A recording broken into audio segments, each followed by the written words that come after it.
We've been looking at the opening verse of the Sohila and learning that every one of us can create a divine connection in our lives.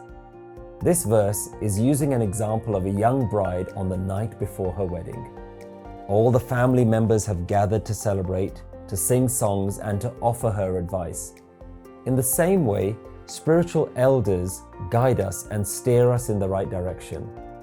They remind us to let go of our fears and to be in harmony with the song of life.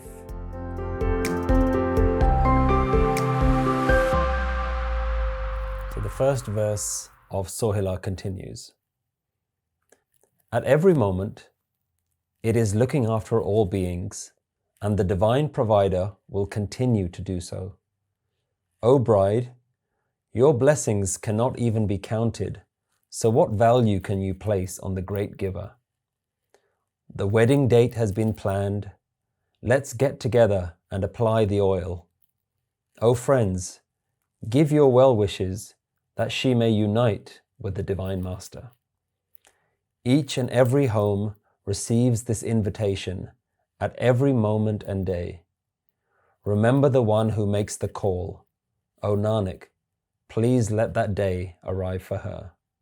Nit nit jere samaliyan, dekhega devanhar, tere dane कीमत ना पवै, tis date kavan sumar.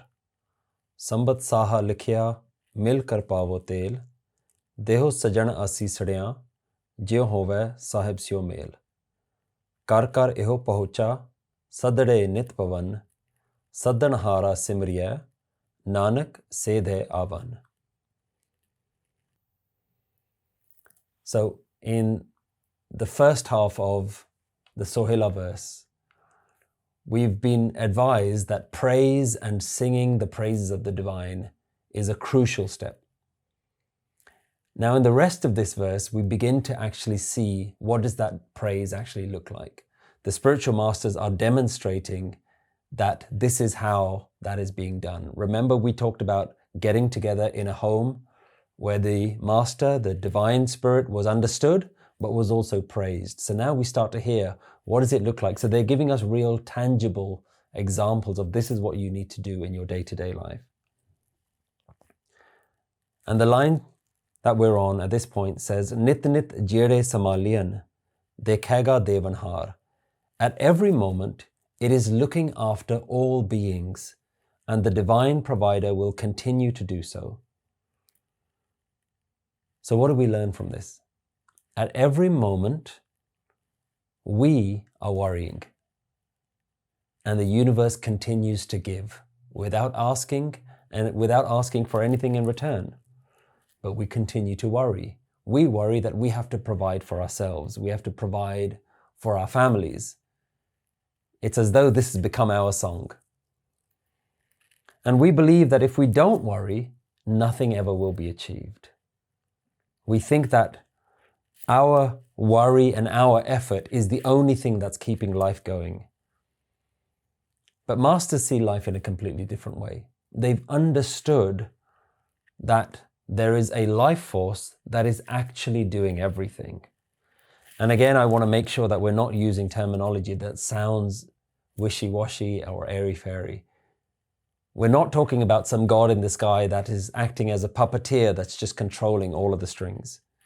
What the masters are saying is we think life is doing everything. We don't see ourselves as doing everything. And everything that is being done is life doing it through us. So remember, we've talked again and again about looking behind that which is created and look at that creative force behind it. Not some god in the sky, but really a life force that is immersed in all of us and is doing everything inside of us. It's this life force that keeps us going. And we can try and understand that. We can introspect, and we begin to realize that there is actually nothing that we can do without life. Think about it. Can you separate yourself from life? Can you breathe for yourself? Can you make your heart beat? Can you control all of nature? Think about how many things life is doing that need to be there in order for you to just exist. Think about the sunlight, the air that you breathe, the food that is grown that we have no say in or control over. Life is so vital to us, and yet we forget it. It is this crucial element that we continue to forget. There are so many parts of us that we have no say over and no control over, and nor should we.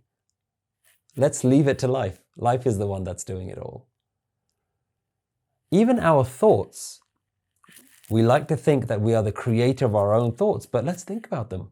Where do they come from?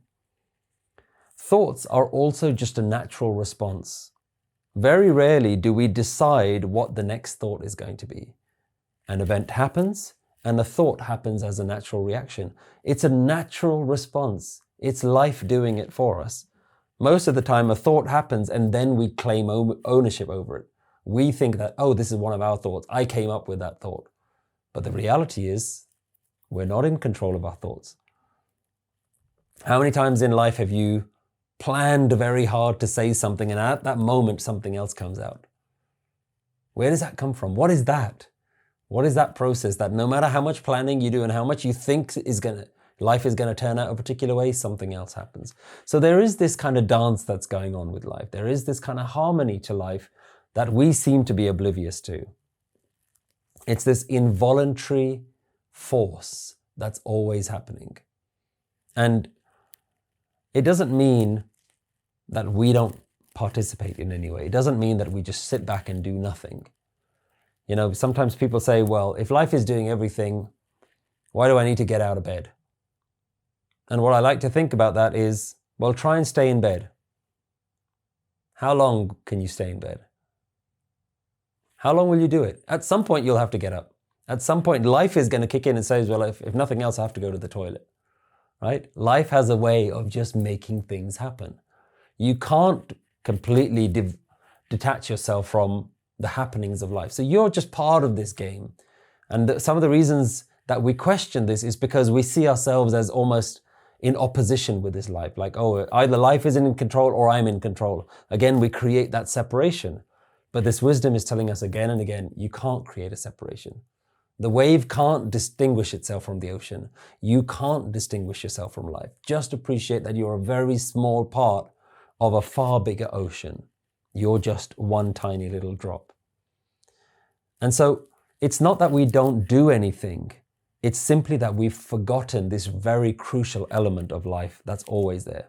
And the masters are saying, when you talk about it, when you sing about it, when you discuss it, it's you bringing it back into your awareness. You start to remember it more. Remember, Sivriyo Sirjanhara. You begin to remember the Creator more. And again, we need to remember, you are already connected with life. It's already a part of you. It's just something that you've forgotten. It's already blessing you at every single moment. You just need to remember those blessings. You just need to remember how integral it is in your life. It's a part of us that we've just forgotten, and it's a very significant part of your life. And this is where the masters are saying, how are you living without remembering how crucial this is? And blessings plays a really important part here. And the wisdom teaches us in the next line, Tere dane कीमत ना पवे tis date kavan samar. O bride, you can't even begin to count your own blessings. How on earth are you going to be able to understand and put a value to how huge this life is, this life force is? You can't even begin to describe how many blessings you've been given in your own life. I remember a thought experiment I did with my children a couple of weeks ago. I said to them, if you were offered £1,000 in exchange for one of your legs, would you give it? And they were taken aback a little bit and they said, no, of course not. £1,000 for a leg? No way. I said, okay, what about £10,000? And they were like, no, let me think about it. No, actually, no, of course not. Not even £10,000. I said, what about £100,000 for one of your arms?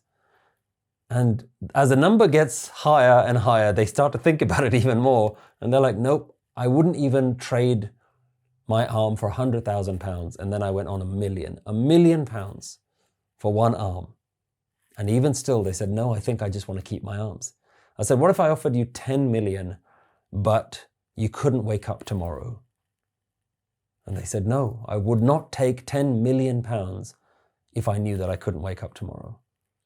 And so what I was trying to get them to realize was, what you're telling me is waking up every morning is worth more to you than 10 million pounds. So why doesn't life feel like that? You're walking around with something completely invaluable, and that's just your own physical body. You're walking around with something so precious, but it doesn't feel like it. You've still got things to complain about. You can't even begin to count how precious your life is, how valuable, how many things you've been blessed with. The very fact that you're walking around with something so precious and you're not feeling it, you're not experiencing it, you're not feeling these gifts, something has gone wrong. There's a disconnect. So how do we reconnect that? Right now, you are blessed with something that is so immeasurable. And we've just talked about your body. What about all of your experiences, all of your friendships, all of the various things that you've been able to see and hear and watch and observe in your life? All the sounds, all the flavors. There's so many things where it just starts to become clear. I can't even begin to count this. You can't even begin to count it. How great is this thing that you are flowing in, and yet we're oblivious to it? In fact, this is all that exists. This is what exists at this very moment. And there is no other thing that you can compare it to. There is nothing that you can compare it to. And that's what the next half means. This date governs sumar. There is nothing else that can be, sumar means compared to it. There's no comparison. There's nothing else that exists that you can even begin to compare. And yet we still complain. Yet we still worry. Isn't this enough? Isn't there so much abundance here? But what isn't enough is just for you to acknowledge it once. Yeah, okay, life has given me a lot. That's not what the masters are telling you. They're not telling you to just know about it. They're not telling you to just acknowledge it. Because if you know about it once, you say, okay, I get it, I kind of appreciate it, but I'm just going to go back to my normal life. Then you're going to go back to your old way of thinking. The masters are saying, stay in this way of thinking. Praise, be in awe, be in a sense of wonderment. In the Sikh tradition, we have a beautiful word that is Vahe Guru. Oh, enlightener, wow. Wow, what have you just shown me? And it's an expression back to the teacher and says, wow, teacher, Vahe Guru. Oh Guru, oh enlightener, I don't have anything more to say. When I see it, I just say, wow, Vah. It's such a beautiful expression of that wonderment that the masters are experiencing. And they're saying, this is how you get back into it. Make praise and gratitude a key part of your life. But not just being grateful for the things that you have. Be grateful for everything. For life and for death. For light and for darkness. For day and for night. For birth and for death. You've got to accept the whole package. You can't just ask for a little bit. That's where fear and worry comes in. I just want to preserve this bit and I don't want those bits. You can't. This song is all singing, all dancing. There's a beautiful line in Guru Gobind Singh Ji's verses. He says, Namo Kale Karta, Namo Shantarupe. I bow down to the creator of chaos and I bow down to the form of peace. I bow down, Namo Sarvharta, Namo Sarvakarta, the one who creates everything, but also destroys everything. You have to take the yin and the yang. And sometimes, we get confused when we look at old Indian iconography of there are gods that look very fearsome with blood-piercing eyes and sharp teeth, and they've got these claws, and that's what that's recommending. That's what that is depicting. That gods are about depicting the whole spectrum of life. You get very beautiful gods in Indian traditions, which are very soft and got rosy cheeks and have got a kind of a cuddly feel to them. And then you get very ferocious ones. Why? Because that's what divine is. That's what life is. It's both sides of the coin. And so when you begin to recognize that you have to be grateful and in praise and in wonderment of all of it, that's when you're starting to look at it not from this selfish perspective of I'm thankful for my family and I'm thankful for my health and I'm thankful for this, but I'm not thankful for those experiences. You can't have that. This is about taking a step back and just being in a sense of wonderment and taking yourself out of the equation, not because you're thankful for something that you've received, because that sees receiving as better than giving, as gaining as better than losing. And the spiritual masters are saying this is the dance of life. If you're enjoying watching this video, then we need your support to keep this amazing resource going. Nanak Naam is here to make spiritual wisdom available for everyone. We present the teachings of oneness in a way that's easy to understand and apply to our daily lives. So far, our videos and podcasts have reached people in 170 countries, from Croatia to Nigeria, from Brazil to Japan. And by donating towards the costs of creating these videos, you can help us continue to produce more learning materials that will change people's lives around the globe. Our future videos include more explanations of Gurbani, such as the Lama and Salok Melanoma, as well as our courses on relationships, anger management, addictions, and so many more important subjects. So donate today and join us in our mission to share Guru Nanak's wisdom of oneness around the world. Visit nanaknaam.org and click donate. If you don't make this sense of wonderment and praise and gratitude a part of your life, you're always going to go back into that part of you that feels like life is empty. Something more is missing. I need to gain more. I need to achieve more. And the spiritual masters are saying right now it's available to you. You don't have to go and do something else. You don't have to buy anything more. You don't have to achieve anything more. There's no social status. There's no amount of money. There's no amount of relationships. There's nothing else that you need to do. There's no more books that you need to read. It's just all here. That's where you need to get to this state where you don't fall back into this emptiness, this life is missing something, that this void, this misery that we fall back into so quickly. And it's very important that this becomes a part of your lived experience.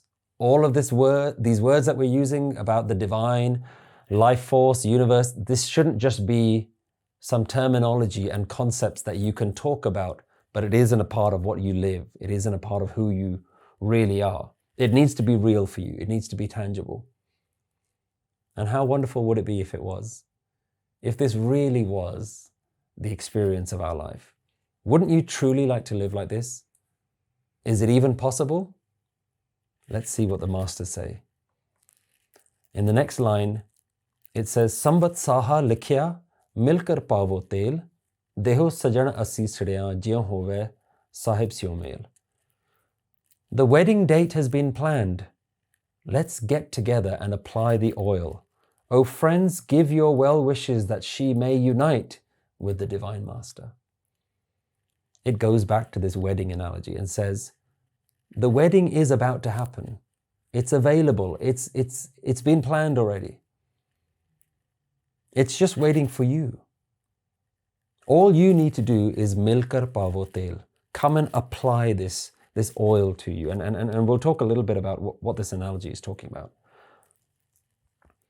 For thousands of years, in Indian culture, especially in old ancient cultures, and to some extent in many communities as well these days, a wedding date is something that you didn't just decide on your own.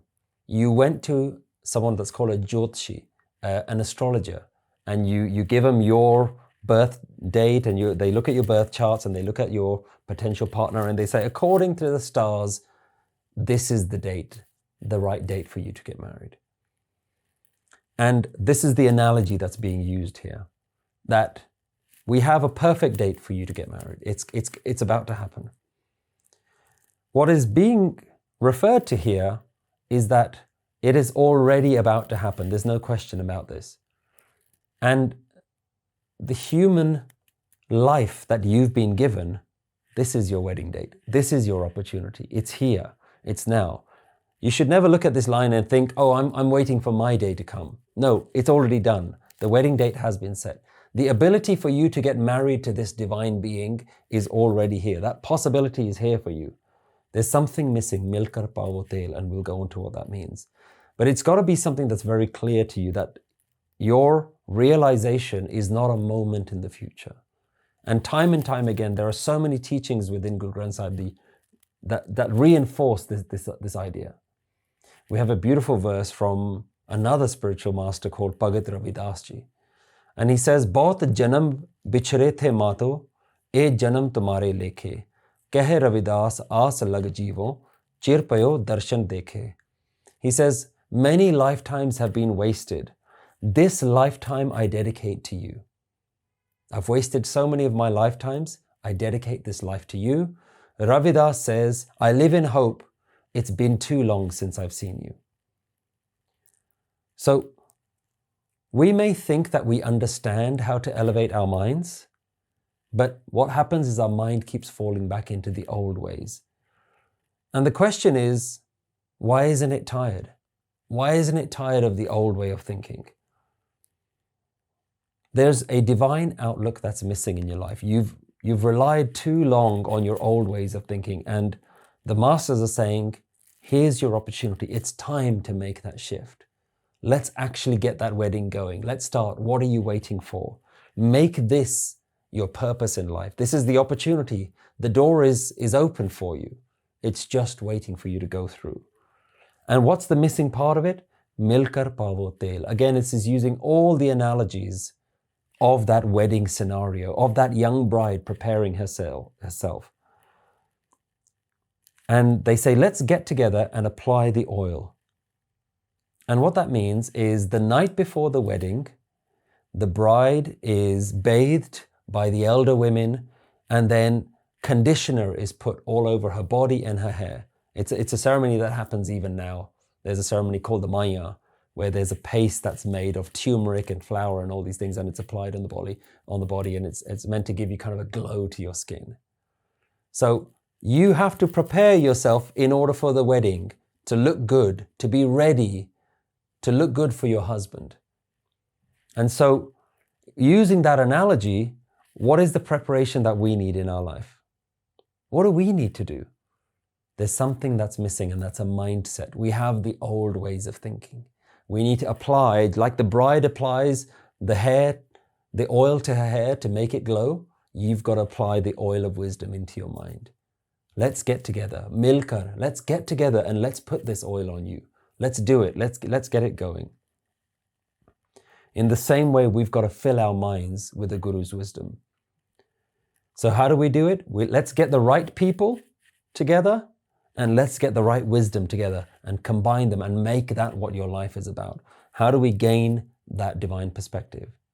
Notice how none of this is to do with enlightenment after you die.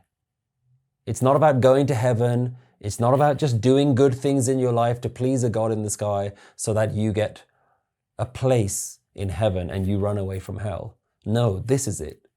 If you live it right, you will be in heaven. If you live it wrong, you will be in hell in this lifetime. This is what it's all about. It's about being alive and gaining that right perspective. Again, I want to make this point so clear because there's so many times that this point comes across. Spirituality is about having the right wisdom and the right lifestyle now, the right mindset. In Reheras, a very popular line that many people will know that says, Gobind milan ki e teri bariya. This is your chance to meet the divine. This is your time. This is your place to do it. Guru Nanak has a beautiful teaching that says, Sun man mitra pyarya, mil vela hai ehe. Jab lag joban saas hai, tab lag eh tan de. Listen, O mind. He's talking to his own mind. Listen, O mind, my beloved friend. Now is the time to meet the divine. As long as there is youthfulness within you, as long as there is breath within you, dedicate your life towards this. Dedicate your body towards this. Make this what you marry your life towards. Instead, what we marry our life towards is everything else. Our job, our finances, our health, our looks, our status, our hobbies, our interests, our friends, our families. We do all of those things. And notice how those are not things that you need to let go of. You know, we talked about how a wedding is about putting some things aside.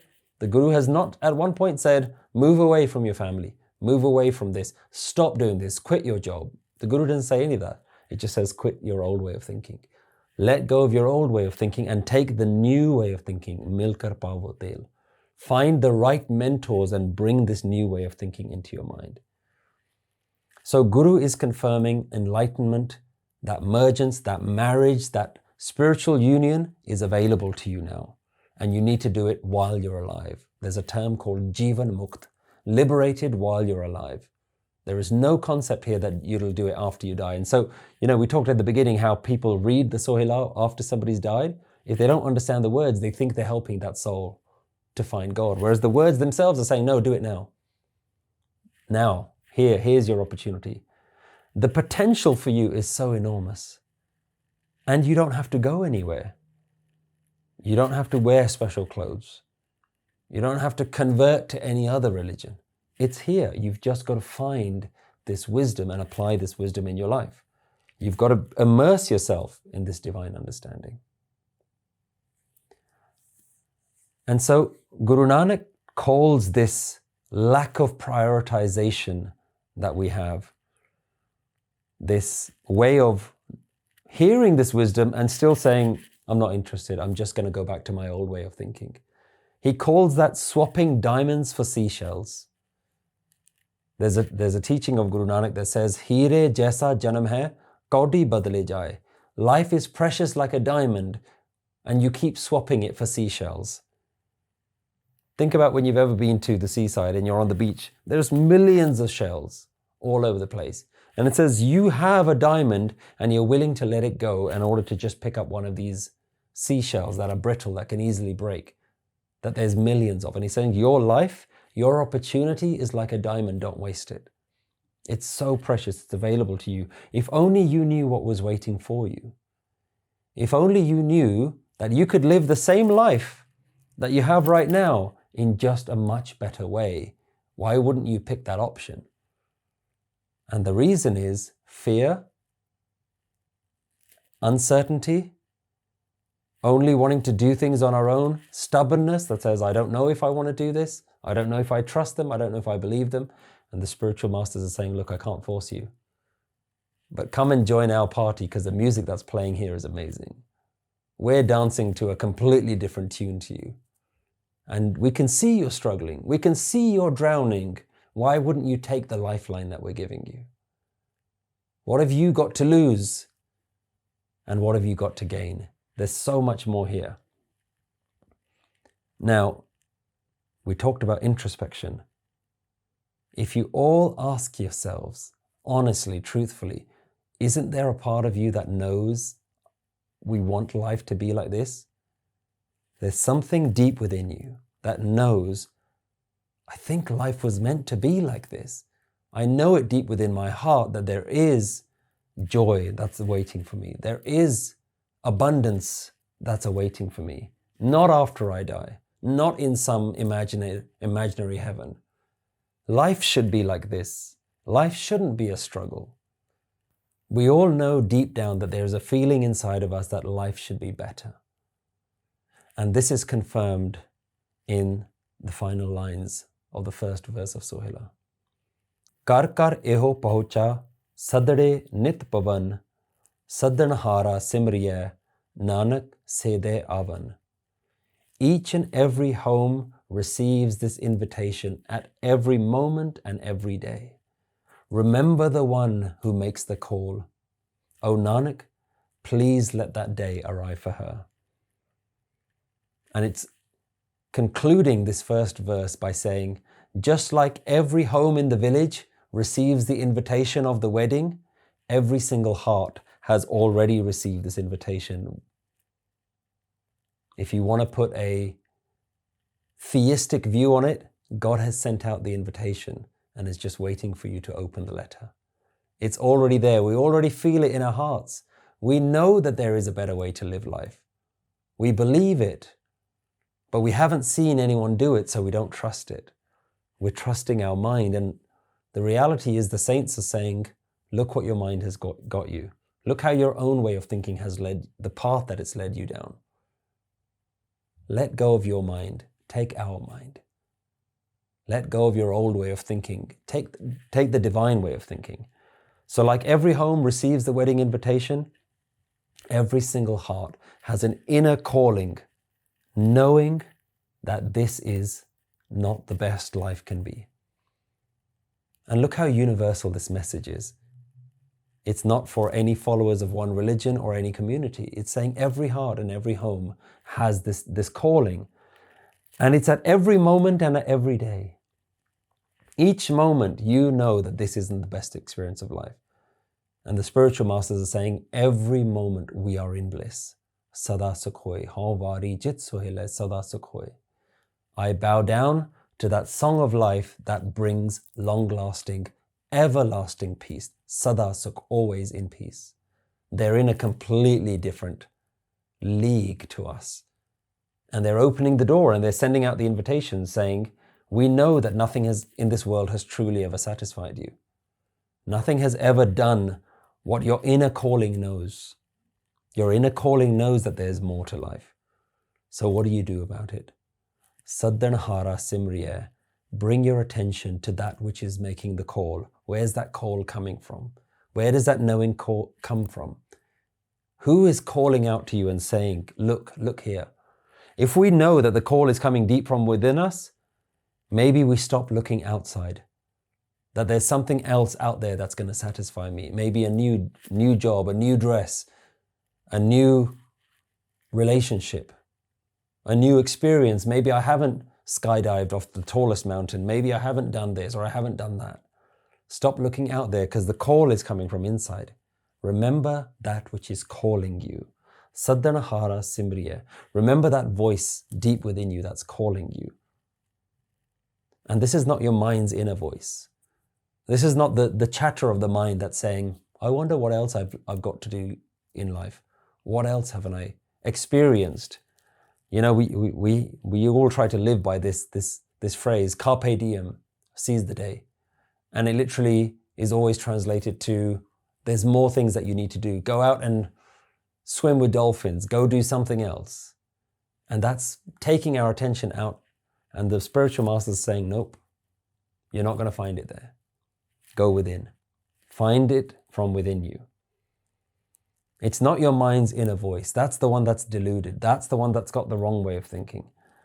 That's the one that believes in just following thoughts in order to satisfy itself. The masters are saying, this is an opportunity for you to marry a divine experience, for you to unite with that, for you to be complete again. Think about the word marriage, to be whole, to be complete, to bring the other half that's missing back into your life. Remember that divine.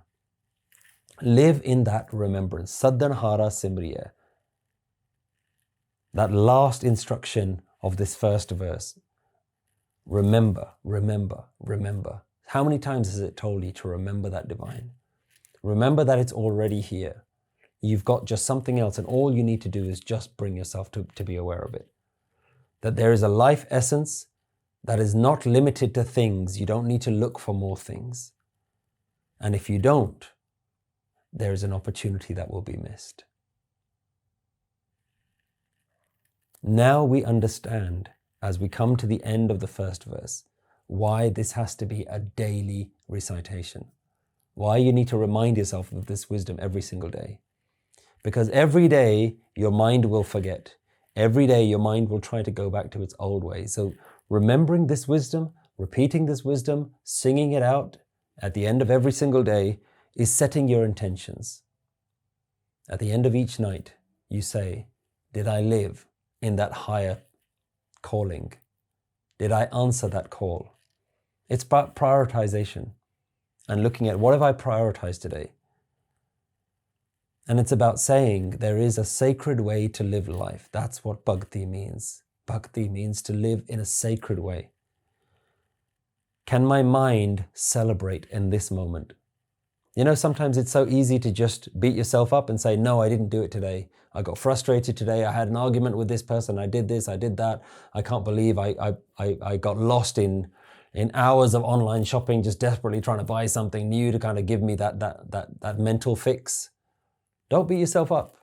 That's gone. Let go of that moment. In this moment, as soon as you realize that you haven't lived that life, can I live it now? Can I be in this song of joy right now? Can I be in celebration? And when you do, you realize that you can unite. Just by singing, you unite back again. You get back to that calling. Separation now starts to end. The longing, the search comes to completion. And so this is where the masters are coming from.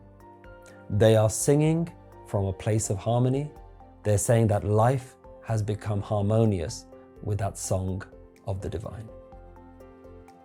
Answer these questions either by writing them down or discussing them in your groups. Are there times in your life when you're reminded of the Creator? What are some of the blessings that you are most thankful for?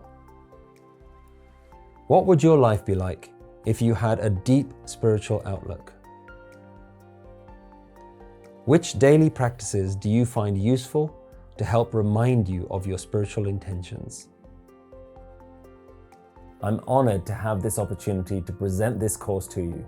You can download this course for free today by visiting our website, livingwithwisdom.org.